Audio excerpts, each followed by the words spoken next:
मैं जाऊंगा अपने उस भाई के ऊपर जो बहुत रो रहा है आजकल, जो बहुत दुखी है आजकल पाकिस्तान के हालात देख के। उसका नाम इरशाद भट्टिया भी बहुत बुरा सा मुंह बना के बैठा है। हालांकि हमने दुनिया न्यूज़ की बड़ी अच्छी कॉफ़ी उनको या चाय प्रोवाइड की है। भट्टी भाई क्या मसला? आज तो खुशी का दिन है। कायद-ए-आज़म मोहम्मद अली जिन्ना आज पैदा हुए, हज़रत ईसा अलैहिस्सलाम आज पैदा हुए, नवाज शरीफ साहब चौथी मरतबा वज़ारत उज़्मा पे पैदा होने वाले हैं। खुश होना चाहिए मेरे भाई। इतने गमज़दा क्यों हो? पहले तो गम, वो क्या गम है जो अब जाली जाली मुस्कुरा रहे हो छुपाने के लिए? भाईजान, आपके खूबसूरत स्वेटर, खूबसूरत इंट्रो, खूबसूरत शख्सियत को आपने पूछा कि क्यों गमज़दा हो, क्या गम है जो छुपा रहे हो जी। तो इस पर एक शेर याद आ रहा है कि पत्ता पत्ता बूटा बूटा हाल हमारा जाने है, जाने ना जाने गुल ही ना जाने बाग तो सारा जाने है। आई लव माई गुल, आई लव माई गुल। खूबसूरत स्वेटर वाला गुल जनाब। Ignorance is blessing. वाह, शाबाश मेरे गुल। अच्छा, सबसे पहले मसीह बिरादरी को के लिए नेक तमन्नाएं, नेक ख्वाहिशें। कायदे आज़म का यौम पैदाइश कौम को मुबारक हो। खैर मुबारक। मेरी कौम, आपने कायदे आज़म के पाकिस्तान में, अब कायदे आज़म सिर्फ कराची के मिज़ार में और हमारे नोटों पर हैं, और वो नोट भी 10% की जेबों में हैं। कायदे आज़म का पाकिस्तान हमने तोड़ दिया, और दुख की बात यह है कि हम उससे सीखा कुछ भी नहीं। कायद का पाकिस्तान टूट चुका, इलामा का ख्वाब टूट चुका, लाखों लोगों की कुर्बानियों का जो समर था वो टूट चुका, वो आधा ज़ाया कर दिया हमने।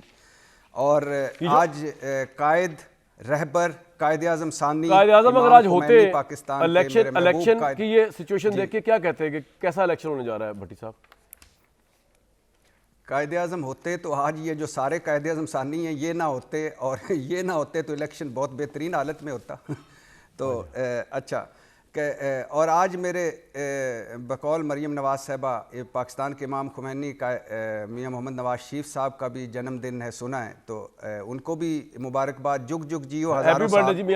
और आज जो पैदा हुए, हाँ, आज जो पैदा हुए मियाँ साहब के अलावा उनको भी मुबारक, जिनकी शादियाँ हैं उनको भी मुबारक। हाँ, जिनको आज कोई गम है मेरी तरह, उनसे दिली हमदर्दी। ठीक।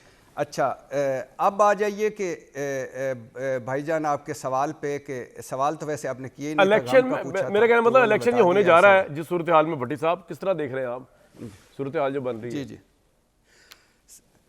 सर, इस इलेक्शन, ये इतना खूबसूरत और इतना शफाफ इलेक्शन है कि पता चल रहा है कि मियाँ मोहम्मद नवाज शरीफ वज़ीर आज़म बनेंगे या किसी को बना देंगे। इतना शफाफ है। हाँ। और बल्कि शरीफ व शफाफ है। इतना शरीफ व शफाफ इलेक्शन है कि मेरे कायद मियाँ मोहम्मद नवाज शरीफ वज़ीर आज़म बनेंगे। और उनको जलसों की वैसे क्या ज़रूरत है? जलसे वो करें, वो तड़पें जिन्होंने कुछ लोगों को बताना है। उनके मंशूर पे टाकी फिर रही है, पोचा शोचा लग रहा है, वो भी आ जाएगा। वैसे मंशूर का यहाँ कब्रिस्तान है, किसी ने क्या पूछ लेना है, ना भी अमल किया तो क्या। और बल्ले का निशान जो नहीं है इमरान खान की पार्टी के पास, तो उससे आपको लगता है बड़ा फर्क पड़ जाएगा तहरीक इंसाफ को या नहीं पड़ेगा? जी जी जी जी पड़ेगा, पड़ेगा।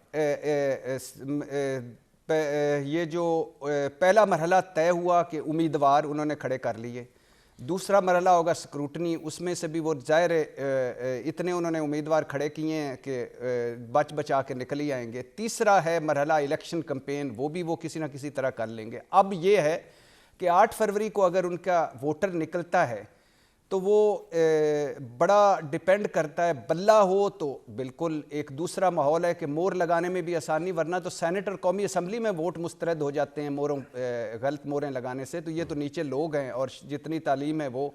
और दूसरा बल्ला इम्पॉर्टेंट है उनके लिए, एक इमोशनल बॉन्ड भी है। तो इसलिए इमरान खान ना हो, इलेक्शन कोई लीड ना कर रहा हो, ज़ाहिर उन्होंने सोशल मीडिया पे करना है सारा कुछ, तो बल्ला बड़ा इंपॉर्टेंट है। बल्ला, उनको तहरीक इंसाफ वालों से बात हुई तो उनका ख्याल है कि उनको मिल जाएगा, हाई कोर्ट या सुप्रीम कोर्ट से रिलीफ मिल जाएगा। तो बल्ला मिल गया तो बल्ले बल्ले, ना मिला तो फिर तो बल्ला मिल जाएगा तो पंजाब में क्या बहुत ठुकाई होगी नून लीग की आपके ख्याल में?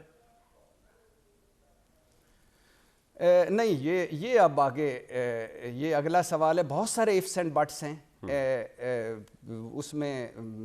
मुझे नहीं लगता कि कितने इंतखाबात किस तरह के होते हैं, ठीक है, क्या पोजीशन होती है, क्या नहीं होती। जी जी बिल्कुल ठीक है। भट्टी साहब, आपको भी कुछ समझ आ रहा है कि अवाम के दिल में जो खलिश है वो किस पे निकलेगी 8 फरवरी को? देखिए, पहली बात तो ये है कि काबिल एहतराम पलवशा खान साहबा से कि जो हम फ़तह के बगल जो लोग बजा रहे हैं या मर्ज़ी की ऐनक लगाकर जो मंज़र मर्ज़ी के देख रहे हैं, ये नहीं देखने चाहिए। ये बिलावल भुट्टो को भी समझाएं। वो कह रहे हैं कि लाडला आ चुका है, सिलेक्शन हो चुकी है, ज़बरदस्ती चौथी मरतबा नवाज शरीफ साहब को वज़ीर-ए-आज़म बनवाया जा रहा है। अब मुझे नहीं पता कि उन्होंने कौन सी ऐनक लगाई है, उस ऐनक से क्या नज़र आ रहा है, या वो क्यों फ़तह के बगल बजा रहे हैं या क्यों करने जा रहे हैं। वो तो कह रहे हैं कि ये सिर्फ बाकी सिर्फ फॉर्मेलिटी है। अब प्रॉब्लम ये होता है कि पता नहीं चलता कि ऊपर कौन क्या कह रहा है। अब जरदारी साहब कुछ कह रहे हैं, बिलावल साहब कुछ कह रहे हैं और नीचे कुछ कह रहे हैं। खैर, दूसरी बात ये है कि 8 फरवरी इससे पहले 9 मई में मेरा और हमेशा मैं कहता हूँ कि 9 मई में कोई भी अगर जो मुलव्वस है, ज़ाहिर है उसे इसमें इलेक्शन में नहीं होना चाहिए और वो स्क्रूटनी के अमल से ज़ाहिर है आउट भी हो जाएगा। तो 9 मई में तो नहीं होना चाहिए, लेकिन पूरी कोई मुलव्वस नहीं है, सब ठीक हैं। यही तो मैं आपको समझा रहा हूँ कि ये आपको गलत फहमी हुई कि 9 मई में कोई मुलव्वस है या 9 मई हुआ भी है। कोई मुलव्वस नहीं था, सब ठीक है, बेफिक्र हो जाए। चलो शुक्रिया सर। जस्टिस मुसद्दक मलिक साहब ने फैसला दे दिया है और आज के बाद मेरी सुप्रीम कोर्ट, मेरी हाई कोर्ट और मेरी ट्रायल कोर्ट, आपने जस्टिस मुसद्दक मलिक से रब्ता करना है और मैं हूं उनका अटार्नी जनरल उनके बिहाफ पे। तो आज के बाद अब 9 मई कोई जिक्र ना करें। तो दूसरी बात यह है कि एक मुसद्दक मलिक साहब ने एक जुमला बोला, दुख हुआ मुझे कि आज उनका कोई नाम लेवा नहीं है। क्या कसूर था वैसे उन लोगों का? फैसले सही भी होते हैं, गलत भी होते हैं। मैं तो कहता हूँ सही फैसला किया था। पहली मरतबा उन्होंने पकड़ा, रंगे हाथों पकड़ा था और उस पर सजाएं दी थी।